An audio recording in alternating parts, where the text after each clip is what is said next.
And there is growing concern about violence from extremist organizations in this country. And WGN's Shannon Halligan spoke with an expert on terrorism about this plot today. Shannon.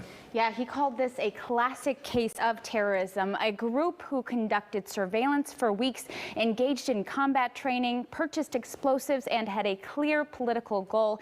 And there's concern about other anti-government groups in the country. This is a plot that would have made ISIS proud. Robert Pape is a professor of political science and the director of the Chicago Project on Security and Threats at the University of Chicago. He said the alleged plot to kidnap Michigan Governor Gretchen Whitmer was a classic case of terrorism, and violence in the country could get worse. Given the environment that we're in, and given what we're already seeing with respect to political violence, including the events of today, it only makes common sense to prepare that this will go on and get possibly worse between now and January, when the election results are certified. Other elected leaders, including Chicago Mayor Lori Lightfoot, called out President Trump for inciting these organizations. But it's chilling, and I think all roads lead back to Donald Trump.